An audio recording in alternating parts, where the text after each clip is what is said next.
Hello everyone and welcome to another News Coolum video, another plug side chat. I've spoken a lot about the improvements that I want to see in the Bolt EV, but most of those have sort of been in isolation, right? And a lot of people like to compare the Bolt EV to the Model 3. I think only because there really aren't any other electric vehicles with the same sort of capability on the market yet. But they're two very different vehicles. We don't even have really the $35,000 Model 3 available yet. But even if we did, they're still not comparable in terms of what it is they do, what their users or owners would be expecting of them. And I maintain that the Model 3 and the Bolt EV are more complementary than they are competitors, right? There's very valid use cases in which you would want both vehicles in your driveway in the case of like a two-car household. So really right now the Bolt EV doesn't actually have any competitors in the electric vehicle space. People might try to compare the Bolt EV to the Ionic EV or the Leaf, the new Leaf, but they're two very, very different vehicles. Also, performance-wise, they don't match up, and there are certain capabilities that some have that others don't. They're just not really that comparable. But that is about to change. Hyundai is about to release the Kona EV and the Niro EV, and both of those are supposed to have capabilities very similar to the current Bolt EV. Similar format as well, similar amount of space. So they're going to be much more comparable. There are still things, yes, the Bolt EV does better. There are things that they will do better. The question now becomes, especially in this next 2 years or so, what sort of changes does GM need to make in order to keep the Bolt EV competitive in a market segment that's going to start having actual legitimate comparable vehicles? So, and of course, the Tesla Model Y will start to be considered in that group as well. The big issue for GM and Tesla as well is they're both moving very, very rapidly toward the federal credit phase out, which puts them at a disadvantage to all of the other electric manufacturers, basically for doing the right thing.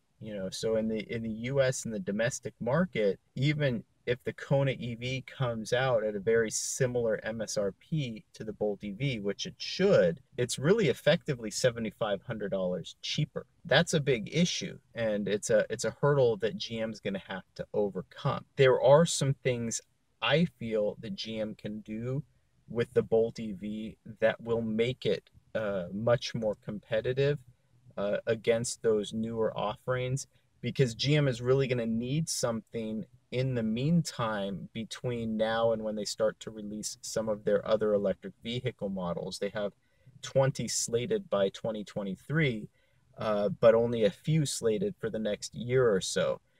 So really, in order for the Bolt EV to stay competitive through up until the 2020 model year, they're going to need to make some changes. So the first really is from a manufacturing standpoint, they're going to need to figure out how to get the costs down. Now, they did that with the Volt already when they moved the battery construction to the United States and did some other things to sort of streamline the manufacturing process. They were able to drop the MSRP on the Volt by almost $4,000. So if they can do that with the Bolt EV, that will help. If they can drop the MSRP by almost $4,000, it's going to put it at a lower price point than the Niro or the Kona in terms of starting MSRP, but it will still be at a little bit of a disadvantage in terms of the cost after the federal tax credit. The things that they can do with the car itself, right? I do think that they need a better trim level. I chose to get the LT, and part of the reason for it is I didn't feel like anything that they did with the Premier was worth the cost. The only two features I personally missed from the Premier were the false floor in the back, which you can buy aftermarket for like $100, and the roof racks, which you can also get aftermarket. Nothing else that they offered in the Premier to me was worth that $4,000 to $5,000 price difference. A lot of people have echoed that same sentiment. Getting a Premier level and expecting a more plush interior and not getting it is a big issue. So I do think that GM needs to, one, include a more plush interior, something that's going to be comparable to the upcoming Leaf, something that's going to be comparable to the Nero and the Kona. Whether that means taking interior components out of like the Buick or whatever, if they fit, yeah, you're going to have to sacrifice weight, and you're going to have to sacrifice performance, and you're going to have to sacrifice efficiency. People are willing to pay extra for it. You might want to do that. In addition, they're going to need to start looking into at least offering something like adaptive cruise control, if not super cruise, which maybe they need to be looking to roll out as well. These are added components that are going to increase the price, but they're going to need to do something in that regard. One more area is, and the Bolt EV is already, it looks like, going to be still performing better than the Kona EV and the Nero EV in terms of performance and acceleration and power to weight ratio. It looks like the 0 to 60 time on the Kona EV, they mentioned being almost a second slower than the Bolt EV. And my guess is, though I have not seen the actual curb weight, I think the Kona EV is probably going to be at least 300 to 400 pounds heavier than the Bolt EV, at least about 4,000 pounds, which would explain why, even having similar power, it's not going to necessarily be as quick or accelerate as fast as the Bolt EV does. Even then, I wouldn't suggest that GM just sort of let things stand. I do feel like they should, at the very least, offer an RS version of the Bolt EV, where they increase the power a bit, maybe get the 0 to 60 time down to about 5 seconds, maybe up to 180 to 200 kilowatts, but better rims, better tires, better suspension. And then ideally, they would come out with a Bolt EV SS, an all-wheel drive that would have a 0 to 60 time in the 4 second range. And then, of course, the accompanying improvements in suspension and tires and rims, right? Again, you're going to take a hit on your efficiency in that realm, but you're talking about a performance hot hatch now instead of just a hot hatch, which, it's expected that you're going to lose some efficiency.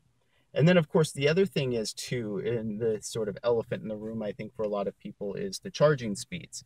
I think GM needs to get a little bit more aggressive with their charging speeds. I think there's a balance to be had with battery fade, but also meeting the expectations of the customers. The truth of the matter is, right now, the Bolt EV's charging up to 55% is fine. It has an average charging rate on the most prolific 125 amp DC chargers.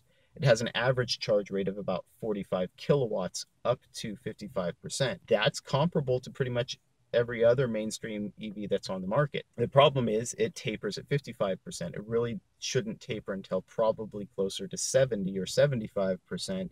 And so it's something that GM could do just immediate for an immediate benefit. And you'd see those average charge rates probably increase to about 46 to 47 kilowatts, up to about a 70 to 75% battery, which would be fine. Now, the other thing, though, is they need to embrace that CCS level 3 standard, accepting up to 400 amps of charging. Now, I don't think they need to go the full 400 amps with the Bolt EV, but I think at least some portion of the charging should be done at close to a 2C charging rate, which essentially for the Bolt EV would be about 120 kilowatts.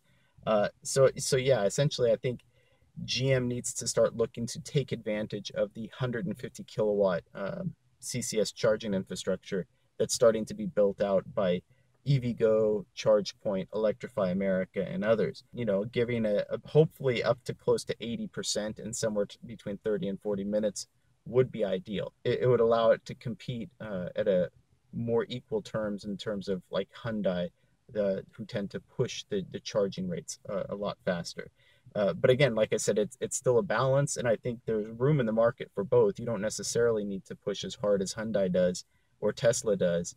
Um, some customers will prefer battery life over charging speeds, but it still wouldn't matter, right? A majority of the chargers at this point are still 50 kilowatts, and if those are the ones that you're relying on primarily on your trips, then even pushing up to 120 to 150 kilowatts, like a 2.5C charge rate, uh, wouldn't really make that much of a difference. And then, of course, the other thing that they could do, and we talked about this rumor in another video, is increase the range. The Kona EV, the Niro EV, look like they're going to come out with a very similar EPA range to the Bolt EV, of about 240 miles or so. If the next refresh of the Bolt EV can increase the range by 50 to 100 miles, which is theoretically possible, but let's just say about 300 miles of range on EPA standards, that will give another sort of advantage. On its own, it might not, but in combination with a more aggressive